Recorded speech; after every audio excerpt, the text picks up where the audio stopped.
E aí, gente, tudo bem? Aqui quem fala é Sérgio Maciel e hoje eu vou responder mais perguntas que vocês mandaram lá no Instagram em mais um Responda Se Souber. Cara, eu já tô cansado, porque esse aqui eu acho que é o terceiro vídeo que eu gravo em seguida. Nossa, minhas costas estão doendo. Porque vocês veem um vídeo aí de 20 minutos, cada gravação dessa pra mim aqui tem meia hora. Ainda mais pro editor, né, que dá uma pirada comigo porque eu fico meia hora gravando. Mas também, isso aqui é tudo pra edificar a vida de vocês e até gerar um pouquinho de entretenimento. Mas bora começar as perguntas. Lembra de curtir esse vídeo, comentar o que você achou. Vire membro aqui do canal também, tá? Pra nos ajudar a continuar produzindo vídeos. Mas bora pras perguntas, que é isso que vocês querem ver, né? Bora lá!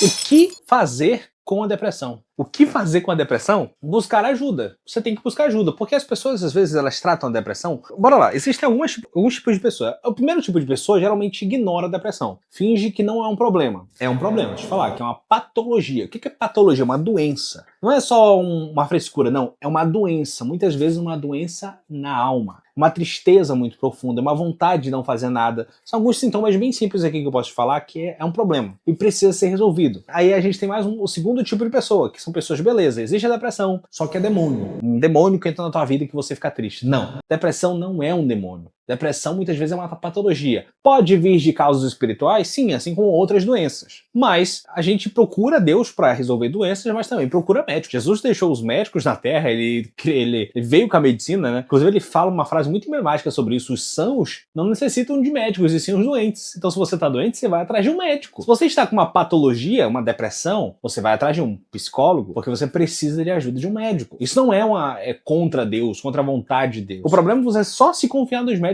e não confiar em Deus, que aí outros 500. Que nem o Rei Asa. O Rei Asa foi um cara que ele morreu porque a Bíblia dá inclusive o porquê dele morrer, porque só confiou nos médicos. Então confia em Deus, mas confia nos médicos também, porque ele deixou os médicos para isso. Mas o que você faz com a depressão? Busque ajuda de alguém. Não enfrente isso sozinho. Fale com um psicólogo, fale com seu pastor. Busque ajuda. É isso que você faz com a depressão. Depressão não é frescura, é uma patologia que precisa ser curada por Jesus. E muitas vezes Jesus vai usar um psicólogo para te curar disso. Próxima pergunta.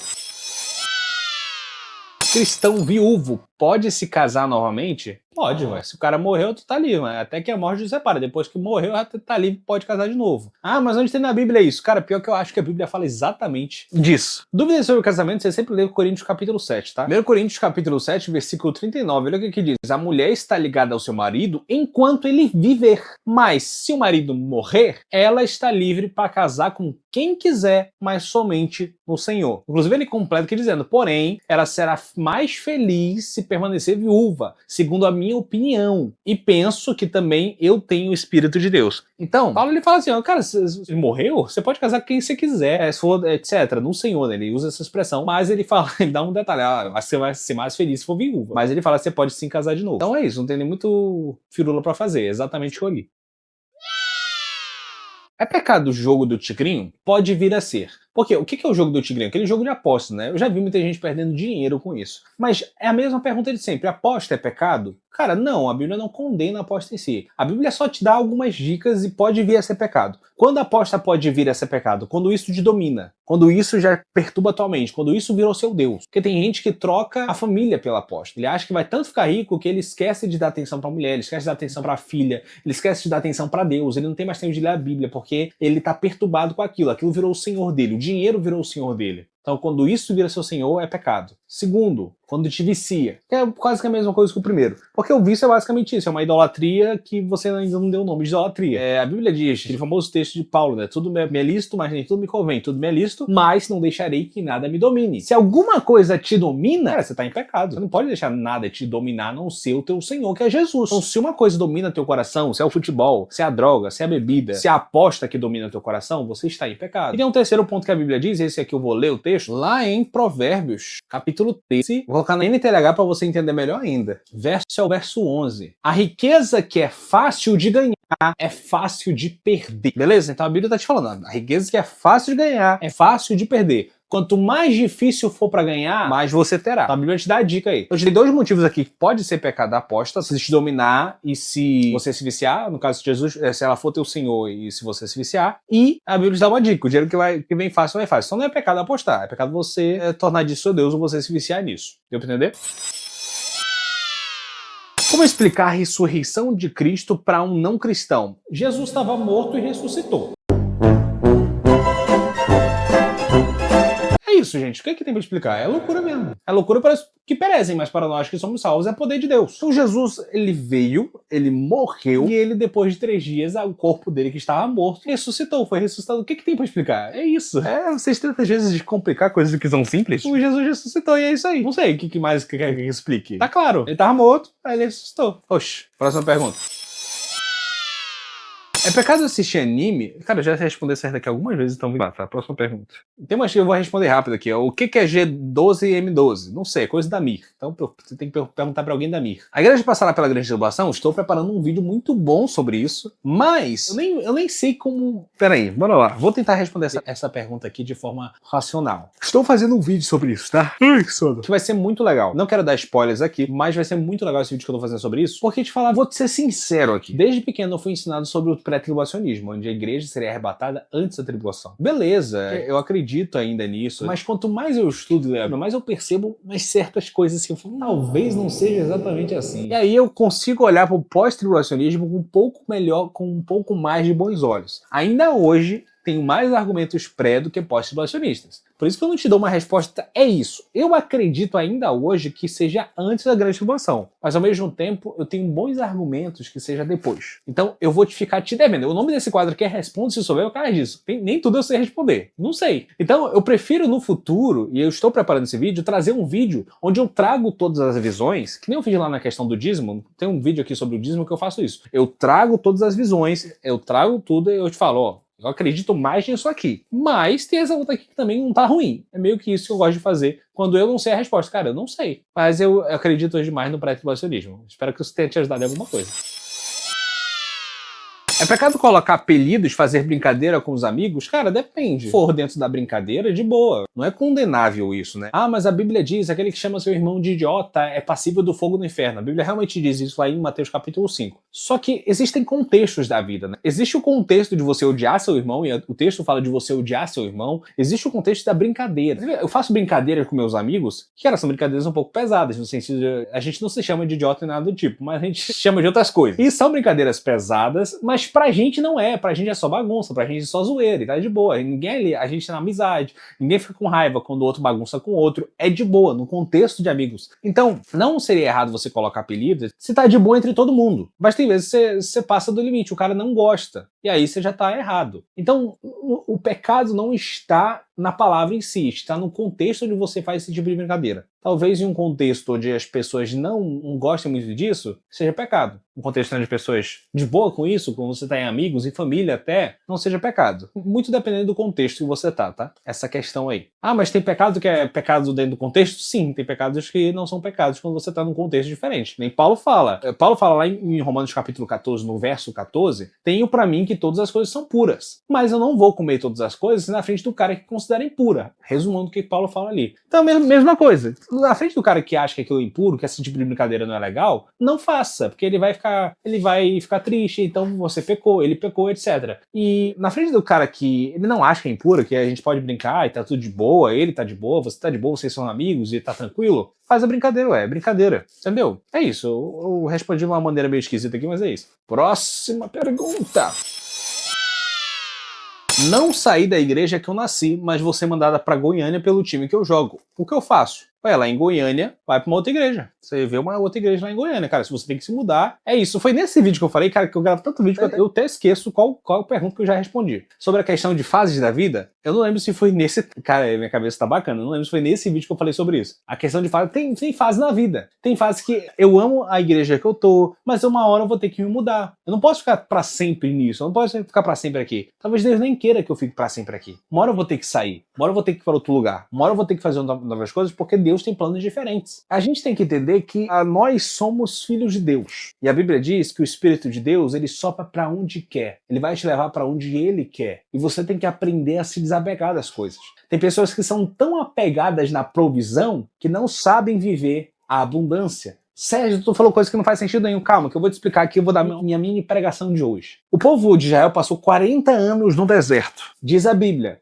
que no dia que eles entraram na Terra Prometida, o maná que caía todos os dias na cabeça deles, a comida, cessou, porque eles chegaram na abundância. Tem muitas pessoas que pedem provisão de Deus, o maná de Deus, mas o maná era só a provisão para o povo não morrer, enquanto eles não chegavam na Terra Prometida. Tem muitas pessoas, então, que estão pedindo de Deus só para dar o suficiente para elas não morrerem. Não. Todo mundo tem uma fase do maná. A fase onde você vai ver a misericórdia de Deus, você vai ver o pouquinho de cada dia, mas não vai deixar faltar, etc. Todo mundo tem essa fase do maná. A fase onde falta muitas vezes. Mas você não vai passar fome, porque Deus está provendo, a fase da provisão. Mas na Terra Prometida, eles não precisavam esperar até a hora que o maná caía. Eles tinham a fruta ali, era só colher. De novo apagou essa luz. No vídeo anterior foi a mesma coisa. Vou tentar acender aqui. Enquanto eu tô tentando acender, eu vou explicando aqui. Eles não precisavam esperar cair para colher. Não, eles tinham ali. Eles chegaram na abundância. Então, isso nos ensina uma coisa bem simples. Deus não te quer vivendo só de provisão. Deus te quer também na abundância. Ah, Sérgio, teologia da prosperidade não é isso que eu tô falando, não. Deus não queria que o povo ficasse no deserto. Ele queria que eles ficassem na Terra Prometida. Mas, para chegar na Terra Prometida, eles tiveram que passar um deserto e tiveram que viver de provisão. Mas a vontade de Deus nunca foi que eles vivessem só de provisão, mas que eles mesmos fossem lá e plantassem,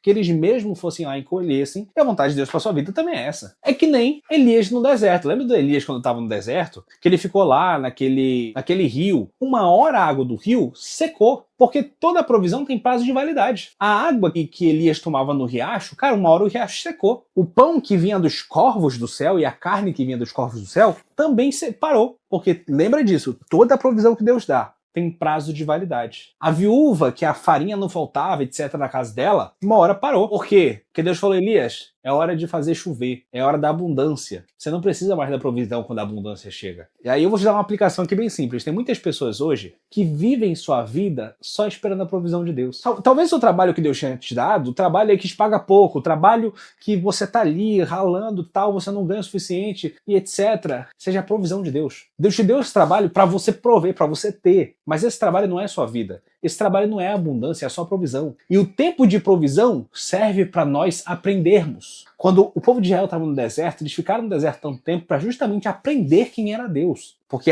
o tempo de provisão serve para você aprender. Então, se você hoje está vivendo o tempo onde você está vivendo a provisão de Deus, que às vezes você não tem o suficiente e tal, cara, aprenda. Aprenda com esse tempo. Use esse tempo para aprender. Você talvez aí, voltando para a pergunta aqui, você já passou pelo tempo de aprendizado. Você já passou o seu tempo de aprender. Agora você talvez esteja vivendo uma certa abundância. Ou talvez você esteja indo para outro lugar onde você vai aprender. Mas aprenda a se desapegar. Se o povo de Israel se apegasse no maná, eles jamais entrariam na terra prometida, a terra da abundância. Se Elias se apegasse no Querite e ficasse chorando pelo riacho do Querite que se secou, ele jamais encontraria a chuva de novo. Não se apegue às coisas da terra. Não se apegue a lugares. Não se apegue a coisas físicas. Seja um pouco mais desapegado. Você precisa aprender a romper, porque senão você nunca vai crescer. Aprenda a ser desapegado. Lembra da música Desapega, Desapega o LX? Pois é, desapega. Olha que doido. Você precisa aprender a se desapegar. Até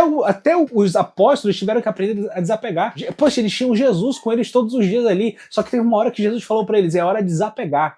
Agora é com vocês. Você precisa se desapegar de algumas coisas para poder ir para lugares onde Deus quer que você vá. Então, você vai ter que desapegar dessa igreja. Você vai ter que ir para outra igreja. Você vai ter que desapegar desse emprego para ir para outro emprego. Se você já aprendeu o que tinha que aprender, é hora de partir, é hora de ir. Pare de se apegar só com as coisas do passado. É hora de viver coisas novas. Você já aprendeu o que tinha que aprender no meio da provisão. É hora de viver a abundância. Eu dei uma viagem aqui, mas eu acho legal falar sobre isso, porque as pessoas realmente têm muito problema com o desapego. Você não devia ser assim. Que a própria Bíblia diz que o Espírito assopra para onde ele quer. O vento, ninguém sabe para onde vem, ninguém sabe para onde vai. E assim são todos aqueles que são guiados pelo Espírito. Se você é guiado pelo Espírito, meu irmão, pare de se apegar às coisas. Pare de se apegar a um lugar. Pare de se apegar muitas vezes a pessoas. Porque só Deus sabe de onde vem e para onde vai. Tá glória. Anota isso aí, ô pregadores aí. Eu sei que tem muita gente que pega meus vídeos para fazer mensagem. Pega essa aí, essa é boa.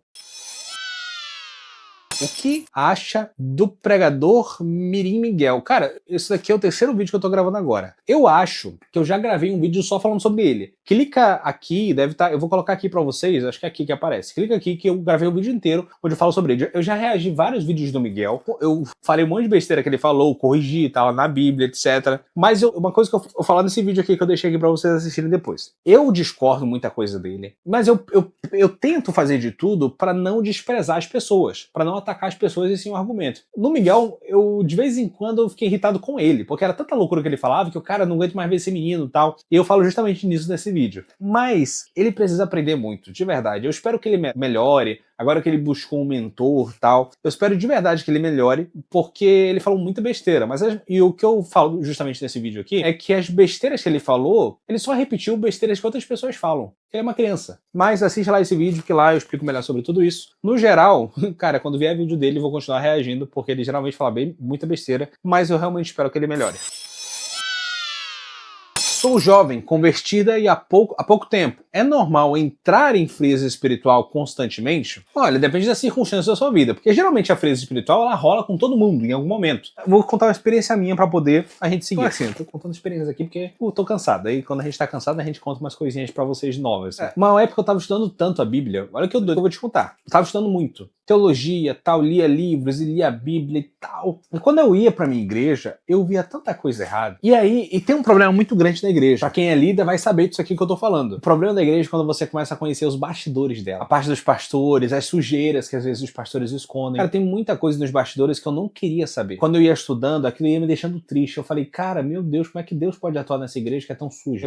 Eu ficava pensando nisso, de verdade. Eu lembro que teve um dia que eu tava tão triste com essa situação toda, com as loucuras acontecendo, que eu cheguei, na época eu era da sala de adolescentes, eu cheguei no meu pastor lá, eu só abracei ele, eu não falei nada, eu comecei a chorar. Porque eu tava triste, eu tava tão triste com toda a situação. Meu Deus, cara, como é que pode? As pessoas não vivem o que tá escrito. Olha, minha tristeza era essa. E eu tava frio, eu não queria mais fazer nada, porque pra mim nada valia a pena, já que ninguém fazia. Isso me trouxe uma frieza, olha como é diferente a frieza que eu vivi, né? Eu sei que as pessoas geralmente não vivem esse tipo de frieza. A minha frieza veio do conhecimento que eu tava tendo da Bíblia. E quanto mais eu conhecia, mais eu via que as pessoas faziam errado, mais me desanimava a fazer aquilo. Mas também o meu reconforto veio da própria Bíblia. De eu perceber que o incômodo que eu sentia pelas pessoas não viverem o que estava escrito, talvez tenha sido colocado por Deus, para eu pregar e fazer com que as pessoas voltassem ao que estava escrito. Pelo menos é por isso que eu faço o que eu faço, né? Por isso que eu tô aqui respondendo perguntas de vocês. Justamente porque eu fiquei incomodado. E até hoje me incomoda as pessoas não conhecerem a Bíblia. É por isso que eu faço o que eu faço. Mas voltando à tua questão, todo mundo passa por um momento de frieza, um momento que você quer desistir, um momento que você quer parar, um momento que você não quer prosseguir na caminhada cristã. Porque uma coisa que as pessoas geralmente não pregam muito, mas é verdade, a caminhada cristã não é fácil. As tuas expectativas não vão ser supridas na tua caminhada cristã. E Jesus não enganou ninguém. Lá em João 14,